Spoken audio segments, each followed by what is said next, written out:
Assalamualaikum warahmatullahi wabarakatuh. Perkenalkan, kami dari kelompok 2 yang beranggotakan saya Ricky Kurnia, juga rekan-rekan saya. Hai, saya Safira Fauzia Susana. Hai, saya Rizky Aulia Kanifa. Dan saya Pera Juliani. Kami di sini akan menjelaskan mengenai materi pengenalan traktor roda 2 atau hand traktor. Seperti apakah materi yang akan disampaikan? Berikut cuplikannya. Traktor pertanian didefinisikan sebagai suatu kendaraan yang mempunyai penggerak sendiri. Minimumnya mempunyai sebuah poros untuk menarik serta menggunakan alat atau mesin pertanian. Atas dasar bentuk dan ukuran, traktor didefinisikan menjadi 3 jenis, yaitu traktor besar, traktor mini, dan juga traktor tangan. Nah, yang akan kami bahas yaitu traktor tangan. Traktor tangan merupakan salah satu contoh penggunaan teknologi di bidang pertanian yang dimana dengan penggunaan teknologi tersebut dapat mengatasi masalah-masalah terutama yang berkaitan dengan tenaga kerja dan juga waktu. Traktor tangan ini hanya mempunyai sebuah poros beroda 2. Traktor ini berukuran panjang berkisar 1740 sampai 2290 mm dan lebarnya berkisar 710 sampai 880 mm. Dan dayanya berkisar 6 sampai 10 HP. Sebagai daya penggerak utamanya menggunakan motor diesel tunggal. Mesin pada traktor digunakan untuk menggerakkan implemen berupa bajak untuk melakukan kerja baik itu mengolah tanah ataupun kerja yang tidak manusiawi gitu ya, seperti mencangkul lahan yang sangat luas dengan tenaga manusia. Dengan adanya traktor, maka kerja-kerja seperti tadi dicontohkan dapat dilaksanakan dengan cepat dan juga efisien. Juga dapat meringankan beban petani sehingga petani dapat mengerjakan pekerjaan lain dalam proses produksi pertanian. Nah, untuk mengoptimalkan traktor tangan dapat dilakukan menggunakan sistem mekanisasi pertanian selektif dan juga kesepadanan teknologi. Traktor tangan diciptakan di Cina dengan fungsi utamanya untuk pengolahan tanah. Namun sebenarnya traktor roda 2 ini merupakan mesin serbaguna atau memiliki banyak fungsi gitu ya. Seperti untuk pompa air, alat processing, trailer, dan sebagainya. Di samping itu pula, traktor roda 2 ini memiliki fungsi yang lain, yaitu sebagai tenaga penggerak mesin-mesin pertanian melalui power take-off atau PTO yang disalurkan ke mesin-mesin yang digerakkan. Alat ini diharapkan dapat berguna untuk negara Indonesia yang terkenal dengan sebutan negara agraris. Bagian-bagian utama pada traktor roda 2 dapat dikelompokkan menjadi 3 kelompok. Yang pertama, tenaga penggerak. Jenis tenaga penggerak yang sering digunakan atau dipakai adalah motor diesel. Tetapi ada juga jenis tenaga penggerak yang menggunakan bensin atau minyak tanah. Fungsi dari tenaga penggerak ini adalah sebagai sumber gerak pertama pada traktor yang apabila tenaga penggerak ini tidak ada, maka traktor tidak dapat bergerak. Yang kedua, ada kerangka dan transmisi. Kerangka berfungsi untuk tempat kedudukan motor penggerak, transmisi, dan bagian traktor lainnya. Contoh dari bagian kerangka ini yaitu penyangga yang berfungsi sebagai penyangga mesin ketika berhenti, kemudian ada chassis, kemudian ada pegangan tangan yang berfungsi sebagai pegangan traktor, yang ketiga ada roda. Roda ini dibagi menjadi 2, yaitu roda karet yang digunakan pada saat traktor berada di jalan raya. Yang kedua ada ada roda besi digunakan pada saat di lapangan atau digunakan pada saat dilakukan pembajakan. Sedangkan transmisi berfungsi untuk memindahkan tenaga atau putaran dari motor penggerak ke alat lain yang bergerak. Jenis transmisi ini bermacam-macam seperti puli mesin, puli penegang, dan puli utama. Kemudian ada V-belt. Yang ketiga, ada tuas kendali atau kontrol. Tuas kendali merupakan tuas-tuas yang digunakan untuk mengendalikan jalannya traktor. Nah, tuas kendali ini yang sering ada pada traktor ini adalah yang pertama ada tuas kemudi kiri. Tuas kemudi kiri ini berfungsi untuk membelokkan traktor ke arah kiri. Ketika digenggam, roda kiri akan melambat sehingga dapat berputar ke kiri. Yang selanjutnya ada tuas kopling utama. Tuas kopling utama ini berfungsi untuk memutus daya atau putaran engine kepada roda sehingga traktor akan berhenti. Bila tuas dilepas pada posisi pasang atau on, maka tenaga motor akan tersambung ke gigi persneling. Yang sebaliknya, apabila ditarik posisi ke netral atau bebas atau dalam posisi off, maka tenaga motor tidak disalurkan ke gigi persneling. Kemudian ada pengatur kecepatan. Pengatur kecepatan ini berfungsi untuk mengatur berapa kecepatan traktor tersebut. Yang kemudian ada tuas kemudi kanan. Tuas kemudi kanan ini berfungsi untuk membelokkan traktor ke arah kanan. Ketika tuas digenggam, maka roda kanan itu akan melambat sehingga dapat berputar ke arah kanan. Adapun implemen dari traktor ini, yang pertama ada bajak singkal.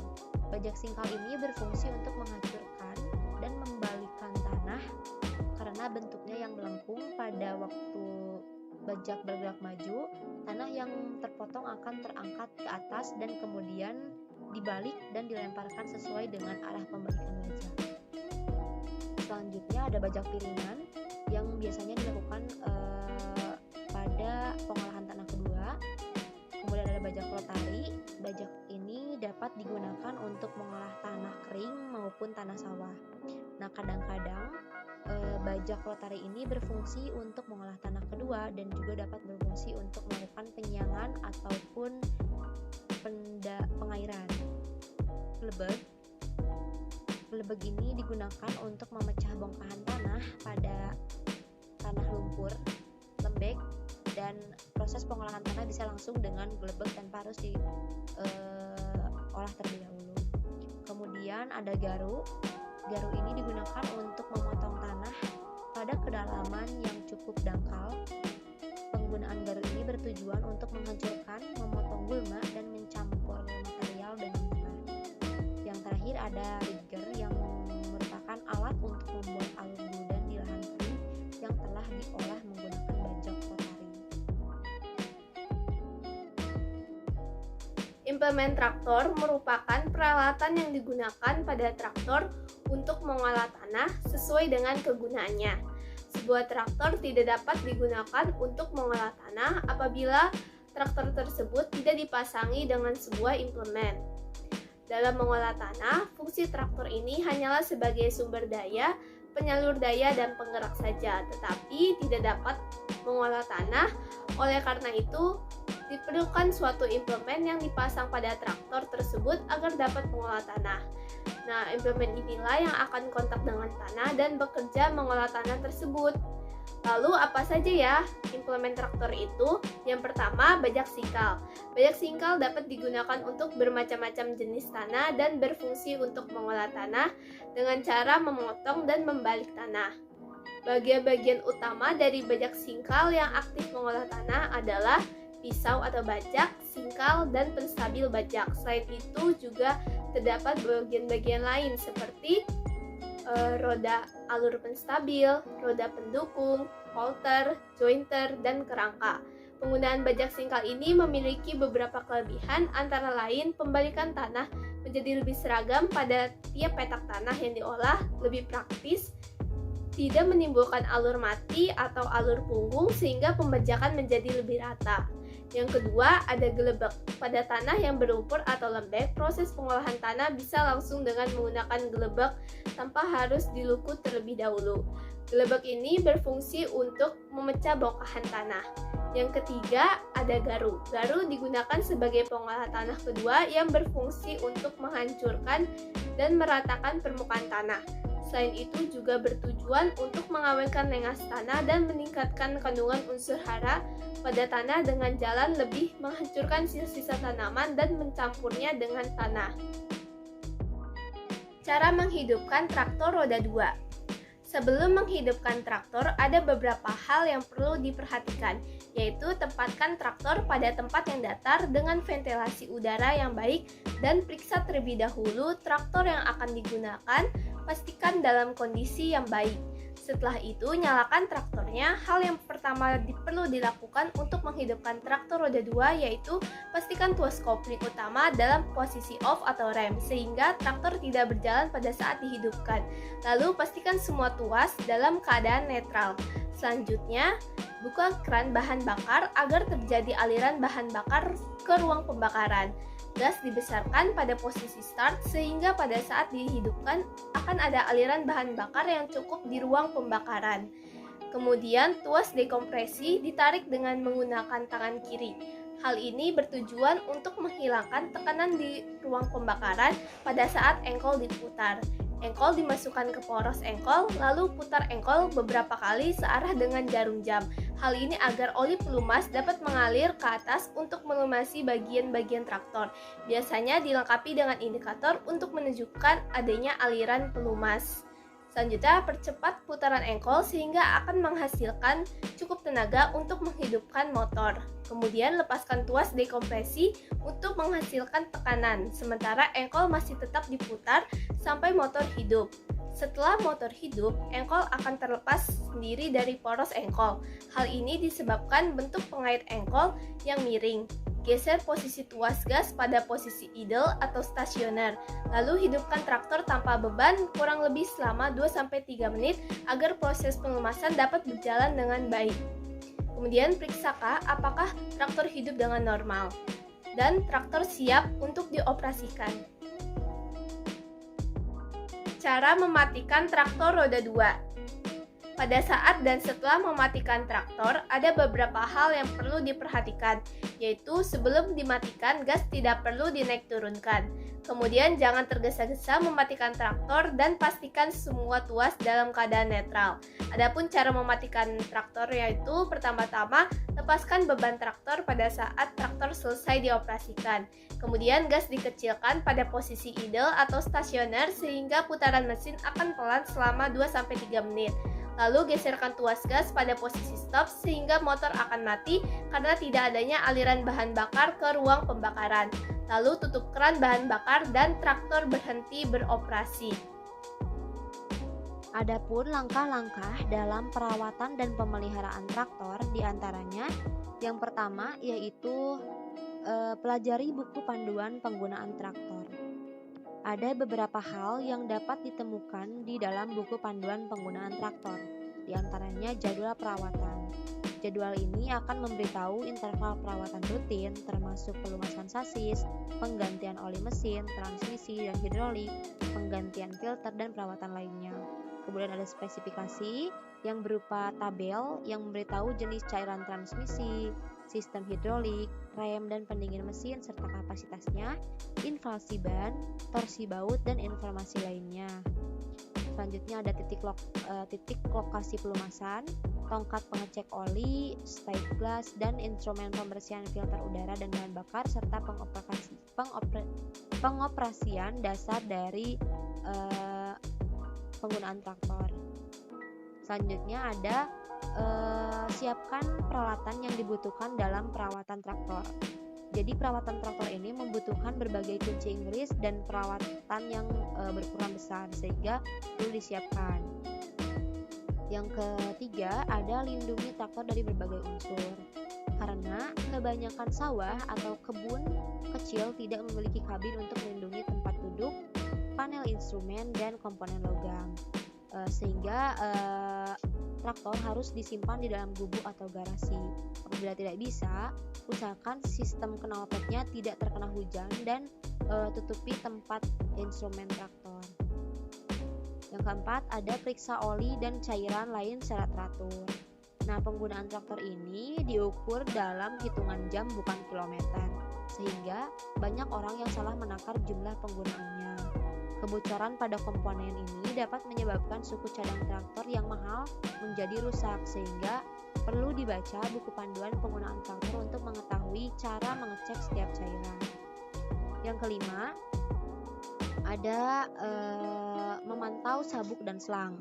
Jika tidak dilengkapi dengan sistem hidrolik, traktor memiliki tekanan selang atau pipa yang tinggi. Nah, kerusakan pada saluran cairan ini dapat merusak komponen pompa hidrolik, hilangnya kontrol setir, dan masalah lainnya.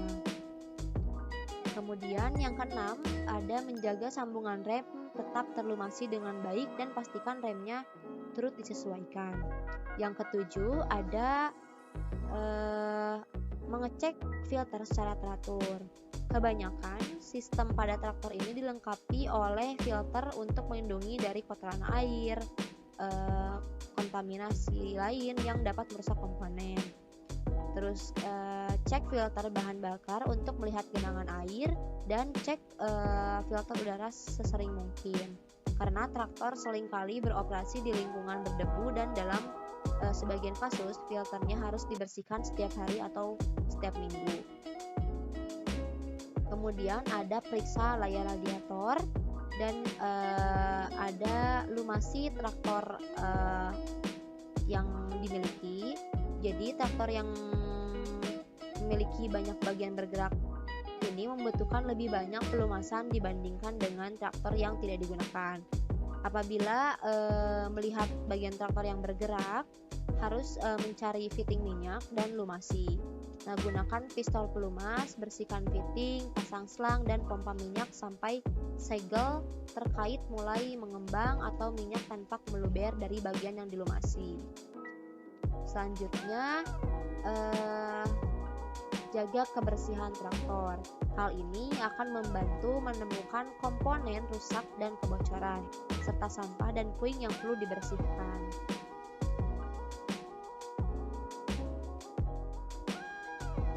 Nah, baik, di sini saya akan menjelaskan mengenai pola-pola pengolahan tanah dengan menggunakan hand traktor atau traktor roda 2. Yang pertama itu pola pembajakan dari tengah. Nah, pembajakan ini dilakukan dari tengah membujur lahan seperti pada gambar di samping. Nah, kemudian pembajakan kedua itu dilakukan pada sebelah hasil pembajakan yang pertama. Traktor diputar ke kanan dan membajak rapat dengan hasil pembajakan pertama. Pembajakan berikutnya dengan cara berputar ke kanan sampai ke tepi lahan. Nah, pola ini itu cocok untuk lahan yang memanjang dan sempit.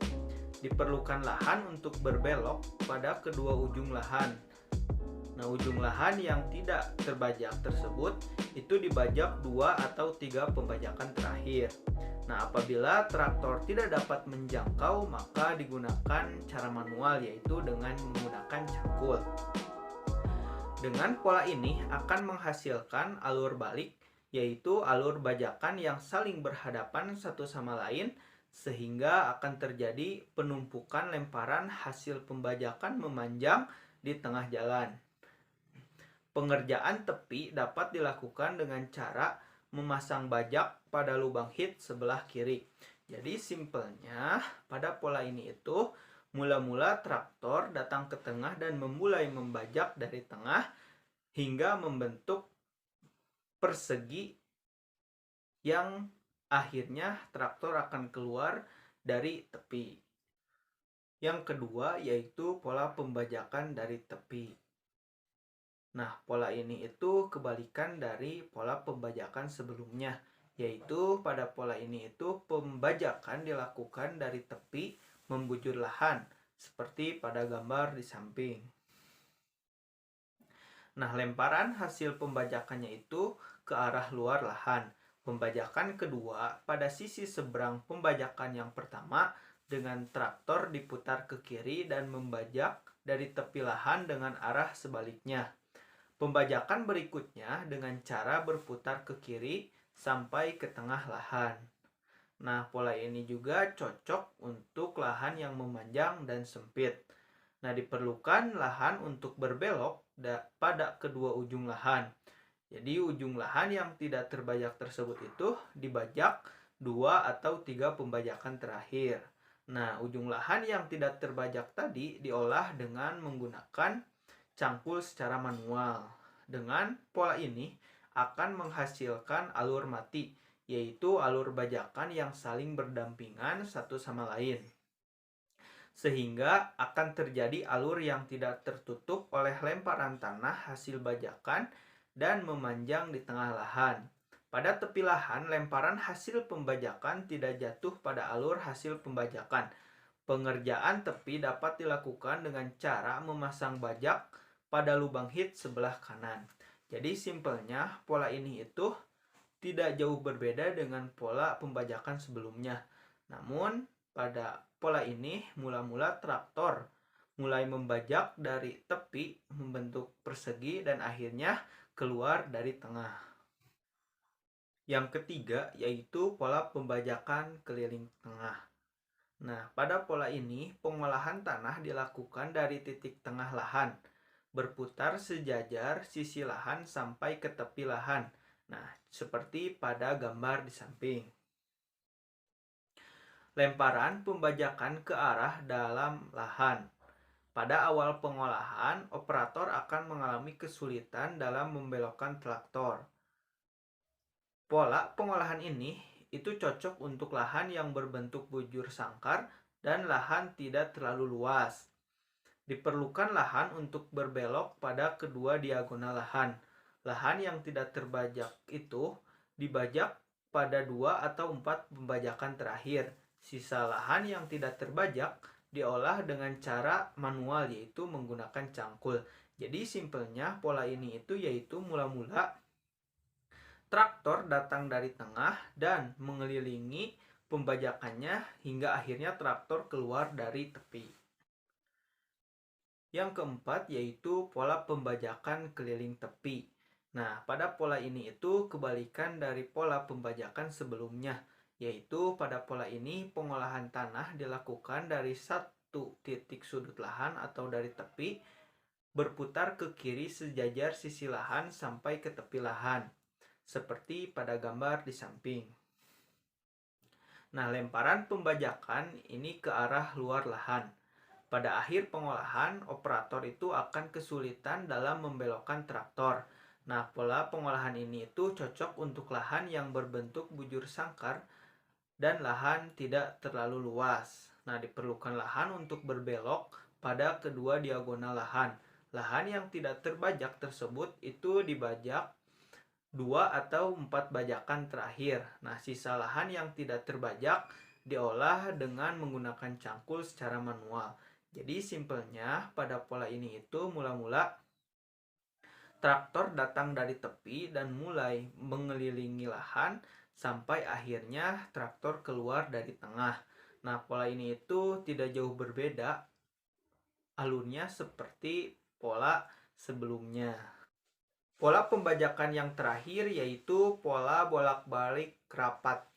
Nah, pola ini itu dalam pengolahannya dilakukan dari tepi salah satu sisi lahan dengan arah membujur. Ini terlihat seperti pada gambar di samping. Nah, arah lemparan hasil pembajakannya itu keluar lahan. Setelah sampai ujung lahan, pembajakan kedua dilakukan berimpit dengan pembajakan yang pertama. Arah lemparan hasil pembajakan kedua itu dibalik, sehingga akan mengisi alur hasil pembajakan yang pertama. Pembajakan dilakukan secara bolak-balik sampai sisi lahan. Pola ini itu cocok untuk lahan yang memanjang dan juga sempit, sehingga diperlukan lahan untuk berbelok pada kedua ujung lahan. Ujung lahan yang tidak terbajak tersebut itu dibajak 2 atau 3 pembajakan terakhir dan diolah dengan cara manual, yaitu menggunakan cangkul. Selain itu, pola ini juga cocok dilakukan untuk bajak yang dapat diubah arah lemparan pembajakan. pola ini dapat dilakukan untuk pengolahan tanah kedua dengan mesin rotari karena hasil dari pengolahannya itu tidak terlempar ke samping. Jadi simpelnya pengolahan yang terakhir ini yaitu mula-mula traktor masuk dari tepi dan keluar dari tepi dan melakukan pembajakan yaitu dengan cara bolak-balik. Nah, berikut adalah contoh pembajakan yang dilakukan di lapangan dengan menggunakan pola dari tepi.